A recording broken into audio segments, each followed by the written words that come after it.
Al pensar en Japón, ¿qué es lo primero que se te viene a la mente? Probablemente el sushi, el ramen, el monte Fuji y templos de una estética muy particular. Sin embargo, ¿qué pensarías si te dijera que por un periodo determinado todo esto que consideramos autóctono y propio de Japón intentó diluirse en el margen de la cultura occidental? Bueno, eso fue lo que sucedió durante la restauración Meiji entre el siglo XIX y XX en Japón. Esta modernización consistió en la implementación de valores, medios y métodos occidentales, especialmente victorianos, dentro del Japón que, para ponernos en contexto, tenía implementada la política Sakuku, una política de aislamiento que prohibió las relaciones con países en el exterior durante este periodo Edo. Este proceso impactó no solo el ámbito político y económico, sino también profundamente al cultural, generando confusiones y tensiones entre lo que se consideraba ser la identidad japonesa. En el arte, la pintura se vio profundamente afectada por los intentos del gobierno de educar a los artistas japoneses bajo academias de arte occidentales, generando así nuevos géneros como el Nihonga, una corriente que pretendía preservar los valores del arte tradicional japoneses en la pintura, y su contraparte, el yoga, que abrazaba las enseñanzas y estilos europeos. Sin embargo, en este podcast me gustaría enfocarme en una de las formas más fascinantes del arte japonés, los grabados xilográficos ukiyo-e. El ukiyo-e fue una respuesta artística a la creciente clase shonin, comerciantes de bajo rango, durante el periodo Edo. Estos grabados representan no solo la democratización del arte hacia áreas más populares de la sociedad, sino que también refleja de una forma interesantísima la vida y quehaceres de los japoneses durante el periodo Edo. Siendo así que mientras evaluamos el cambio que sufrió esta disciplina en términos técnicos del paso del shogunato hacia la restauración Meiji, también nos permitirá ver a través del color, la línea, los temas que trata y la imprenta el giro sociocultural que vivió la sociedad japonesa en su proceso de modernización. Pero bueno, vamos por partes. Primero hablemos de cómo surgió el shogunato Tokugawa, qué fue el periodo Edo y cómo se veía el ukiyo-e en aquel entonces. Entendemos el shogunato como un sistema de gobierno en el que el shogun, es decir, el comandante militar supremo de los samuráis, manejaba gran parte del poder político, militar y territorial de Japón. En este momento tal vez te estarás preguntando si acaso el gobierno no era el rol predeterminado del emperador. Sin embargo, para el Japón antiguo esto no era así. El emperador o tenno tenía más bien un rol religioso, siendo un tipo de sumo sacerdote mediador entre la sociedad y la divinidad. La violencia y las operaciones militares estaban consideradas incompatibles con el rol del tenno. Es por ello que los emperadores, al contrario que en Occidente, no participaban en acciones militares. Su principal función era autorizar u otorgar legitimidad a personas situadas en el poder, en este caso los shogunes. Estos shogunatos consistían de un sistema sociopolítico denominado bakuhan. Consistía en la asignación de han, que eran los feudos, que iban a ser administrados por los daimios, los señores feudales de Japón, que a su vez estaban al servicio del shogun. Sin embargo, esta estructura se vio debilitada durante el periodo Muromachi a mediados del siglo XV, donde el shogunato Ashikaga era demasiado débil y perdió gran parte del poder centralizado que caracteriza al shogunato. Los daimios tenían demasiado poder, habían demasiadas sociedades feudales y los daimios eran casi que independientes del shogun. Dentro del clan Ashikaga se disputaba quién sería el próximo shogun. Sin embargo, rápidamente se involucraron otros clanes llevando a la batalla de Onin, que desembocaría en un periodo de guerras civiles prolongadas y constantes denominado periodo Sengoku, la era de los estados combatientes. Fue durante este periodo de guerras que surgieron las personalidades que serían consideradas más tarde los que unificarían el archipiélago japonés. Ellos serían Oda Nobunaga, Toyotomi Hideyoshi y Tokugawa Ieyasu. Tras un siglo de guerras civiles sin tener un poder gubernamental aparente, llega el periodo Asuchi Momoyama, periodo liderado por las alianzas de clanes poderosos y gobernado primero por Oda Nobunaga, luego Toyotomi Hideyoshi. Ambos logran unificar muchos clanes y establecer políticas de orden social. Un hombre llamado Matsudaira Takechiyo, del clan Matsudaira, cambió su nombre y apellido a Tokugawa Ieyasu para proclamar descendencia del clan Minamoto, uno de los clanes más poderosos durante la época Heian. El ahora nombrado Tokugawa Ieyasu era aliado de Nobunaga y de Hideyoshi, y por su parte iba unificando clanes bajo su dominio. Tras la muerte de Toyotomi surge de nuevo una guerra por el poder, ya que su heredero del clan Toyotomi era aún un niño. Es aquí donde desemboca la batalla de Sekigahara, bajo la existencia de dos bandos, uno a favor de la protección de lo que iba a ser el shogunato Toyotomi, esperando a que el hijo de Toyotomi creciera para poder gobernar, liderado por Isshin Mitsunari, y el otro en conspiración de llegar al poder mediante la fuerza, liderado por el propio Tokugawa Ieyasu y sus aliados. Tras la muerte de Nobunaga y Hideyoshi, Ieyasu era el daimyo más poderoso que quedaba en todo Japón. Por ello, consiguió fácilmente imponerse a sus rivales en la batalla de Sekigahara y finaliza la unificación de los clanes y daimios bajo su poder, creando así el shogunato Tokugawa que gobernaría Japón durante 2 siglos. Este periodo fue denominado periodo Edo, ya que la capital era la ciudad Edo, es decir, antigua Tokio. Consistiría en el gobierno del clan Tokugawa desde 1608 hasta 1868. Esta época se caracterizó por una relativa paz ininterrumpida, teniendo en cuenta por comparación el periodo Sengoku de guerras del que venían. El periodo Edo se caracterizó por ser centro de crecimiento económico y cultura dentro del país, generando crecimiento de una nueva clase denominada los shonin, y aunque fuesen los últimos de la jerarquía oficial tras los samuráis, campesinos y artesanos, su llegada exponencial implicaría una nueva clase social con un nuevo poder adquisitivo. Esto significa que los shonin buscaban entretenimiento, con su dinero deseaban la creación de un ocio dirigido hacia ellos más allá de las ostentosas y caras cerámicas, pinturas y pergaminos para la clase samurái. Estar presentes en un periodo de paz ininterrumpida les permitía no tener que preocuparse por la guerra, es decir, poder ocupar su dinero en otras cosas. Es aquí donde entra el rol del ukiyo-e. El ukiyo-e fue una técnica de estampa a partir de planchas de madera. Esta técnica está presente en Japón desde un poco antes del siglo XVII desde China, siendo su principal fin en ese momento la ilustración de textos budistas, de poemas, romances, incluso ilustración erótica llamada shunga. Estas ilustraciones están dedicadas principalmente a las élites de la sociedad Edo. Estaban dispuestos en caros rollos e incluso se usaban hojas de plata y oro. Sin embargo, con el surgimiento de la nueva cultura shonen, se genera un auge inmenso en la producción del ukiyo-e, que empieza a su vez a ser muestra visual de la nueva cultura popular del periodo Edo. Ukiyo-e significa pinturas del mundo flotante. Ukiyo se refiere al término budista que hace referencia a lo efímero, lo flotante de la vida. Sin embargo, en el periodo Edo, este concepto se transforma un poco a significar algo más como flotar en el sentido de disfrutar mientras se puede lo efímero del placer mundano. Encaja con la relativa paz del shogunato y el ascenso del ocio y entretenimiento en lugares como Yoshiwara, el distrito rojo de Japón, los kabuki y casas de té, lugares y temas que serían comúnmente representados en el ukiyo-e. El Nishikie de Suzuki Harunobu consolidaría la imprenta del grabado. Los grabados se empezarían a producir en masa, a diferencia de los rollos y pinturas en tinta. Esto hizo que fuera mucho más económico, y según el podcast Colección Bullelands Ukiyo-e, tendría casi que el mismo precio que un ramen. El arte dejó de ser solo para la aristocracia, generando una democratización del arte nunca antes vista. Eran tan comunes que se daban en calendarios e incluso como regalos de Año Nuevo. El ukiyo-e tenía un estilo inconfundible, determinado por la sintetización de figuras, colores planos, composiciones dinámicas pero simétricas, perspectivas planas y prevalencia de la línea. Estas características son determinadas a partir de estrategias de diseño muy efectivas, generando un lenguaje visual deliberado y adaptado al medio del grabado. Mientras el ukiyo-e del periodo Edo abarcaba principalmente escenas y personas dentro del mundo del ocio, hay muchos otros tipos de grabado que comúnmente se confunden con ukiyo-e.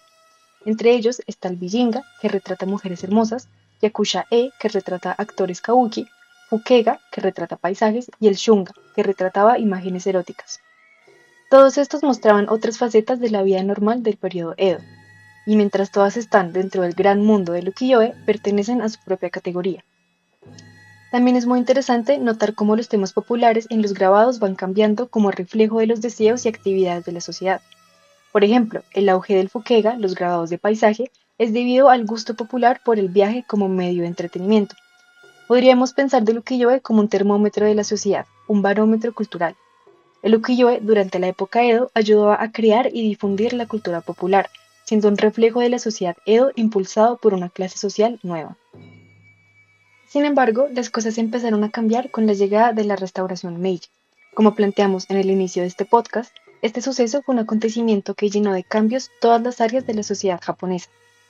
La restauración Meiji, renovación Meiji o restauración honorable fue un evento político que marcó el fin del shogunato Tokugawa tardío, gobernado por Tokugawa Yoshinobu en 1868. La restauración tenía como finalidad central derrocar el shogunato, la clase samurai y daimyo y restaurar el poder sociopolítico y económico al emperador de Japón, en este caso al emperador Matsuhito Meiji.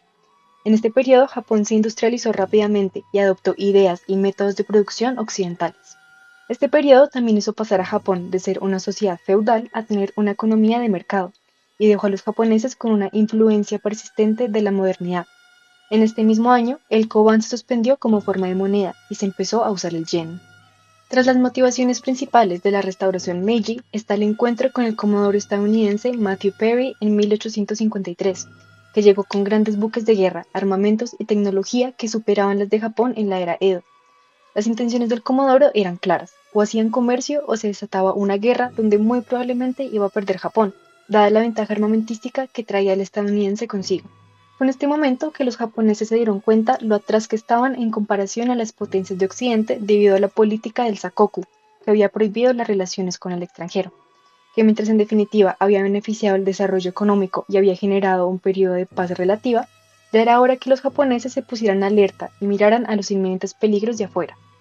Figuras como Shimazu Nariakira concluyeron que, si tomamos la iniciativa, podemos dominar; si no lo hacemos, seremos dominados, influenciados por el miedo que les dejó el ejemplo de la derrota de China tras las guerras del opio. Otra de las motivaciones fue el descontento frente a la clase samurái. La clase samurái representaba 10 veces el tamaño de la clase privilegiada francesa antes de la Revolución Francesa de 1789. Dado que a cada samurái se le pagaban estipendios fijos, su mantenimiento representaba una tremenda carga financiera, lo que podía haber llevado a los oligarcas a actuar. La oligarquía Meiji, que formó el gobierno bajo el mandato del emperador, introdujo por primera vez medidas para consolidar su poder contra los restos del gobierno del periodo Edo, el shogunato, los daimios y la clase samurái.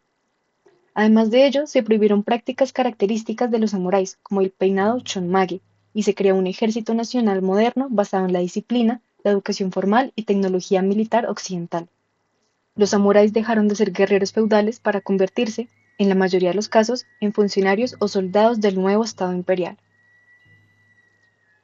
Este tipo de transformación cultural y social solo se había visto con la introducción del budismo desde China en el siglo VI, donde figuras como Shotoku Taishi impulsaron la expansión del budismo, que se integraría rápidamente en la cultura japonesa y modificaría su arte, pensamiento y forma de vida. Es irónico cómo siglos después sería esta reforma social y cultural la que prohibiría el budismo, provocando la destrucción de numerosos templos e imágenes budistas. También se demolieron muchos castillos feudales, considerando los símbolos del pasado samurái y del orden feudal. La llegada de la fotografía implicó un golpe inmediato para el grabado ukiyo-e, ya que implicó una crisis en la forma de representación. El ukiyo-e perdió popularidad casi que de inmediato, tanto así que se empezaron a usar como envoltorios de embalaje para cerámica o telas que se exportaban de Japón. Así, algunas imprentas ukiyo-e lograron llegar a Europa y América, generando gran impacto y marcando los precedentes de lo que sería el japonismo en Occidente. Para sobrevivir dentro de Japón, el ukiyo-e tuvo que adaptarse.